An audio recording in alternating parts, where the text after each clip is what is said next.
E toi whaafelo i atu Talafola Radio Samoa i le nei tae au si mai alau whaafonga o tala o le asolua.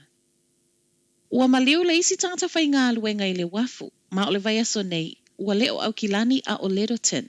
O leo ua to alua tangata whai ngā luenga i wafu wa mali liu i tutono o le vai aso, ma i reporti le staff, e whaapeo le na maliu i le tae au na nafi na tānu miai a o whela ua i uta i le wafu i Littleton. Ele i tele se tala na tu ina mai le pūlengo le wafu e tusa ma le maliwai o lea tangata whai ngā luenga. Ai mai le ofisa o leo leo ua lātou whaamaonia. E moni e to atasi le ua maumaulo na soifua ma o lea fo iwa wha ngā solo so e suenga le maritime wha apea ai ma le ofisa. O lea solua o le vai aso tālu ai le ana pa u ma maliwai a tiro atu a iti lua se fulu wono tausanga a o ngā lua i le wafu i au kilani. O le toisa wai o reporti o le maliwa na nafi i Littleton, ua wala awai ma le Council of Trade Unions a New Zealand, ua tatau na whaia se su enga vave i le saunga le mua wafu. O le tali tonunga o le Perestene, o le fasi o tia i peo tangata o whaia ngā luenga i wafu o se mea mātu ia, ma ua mo o mia le su na ia mauti nolo o saunga le mua tangata ngā lulue o lo o ia au nanga. Tele whai tionga wa maa wafa asanga i le Smile Direct Clap, po o le pisinisi le whai ai braces mo o loa.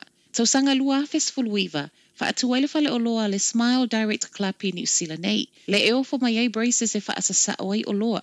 Ma sātu langa ese ai, ona o le whaia lava e oe. Le ele ai ni asia singa e mo o miai le asia o le fo mai whai nifo e whaia lava i le whale.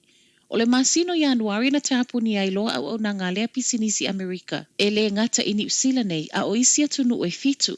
Pei ta iwa le wha awa wina i ona maa wapea e pā anga ofo na mua i tu ina mai. Ta uai le TV tasi, paule feso o ta ingolo ma whai ona maa wai pea le Smile Direct Clap o le e-maili.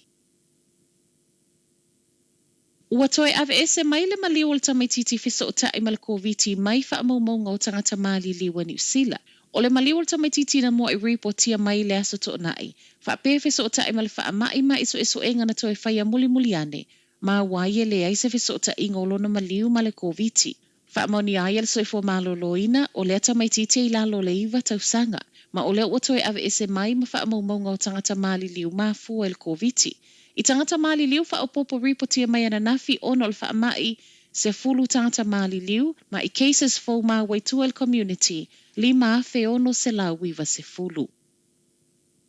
Ave leo le i tala voto atolu na oso wha ia ma ngā o ia se tasi o fale o loai Coromandel ana nafi. O i lato wa ave o le se fulu tolu, se fulu wha, ma le se fulu lima tausanga. Ma e wha apea sao lato wha o ngā ina se ta avale ngaoi, e so ai le whai toto o le fale o loa. Wha apea tusa le tu lai whai le waveao na oso wha iai. Mana toe maua muli leo Hamilton ina ua saula lato ta avale feto ai ma le pā. Le se iso i lato na wha manu ali ai, ma o le soe tutu la iai. I lumo le wha msinonga wha i tu ma loi Hamilton. O se mata upu na ngālu loi wha ata se sui le ofisa i fitianga ma Hamilton, mai mai le ofisa e leto iai se isi tala tu ina mai o na o lea ua i lumo le wha msinonga. Ma tala muli, ua maliele li pilionia ia Elon Musk na te wha ata wina le Twitter. Tusa ma le wha se fulu wha biliona tupe Amerika, le ua au si ai nei le malienga i wha ata wai Elon Musk le Twitter.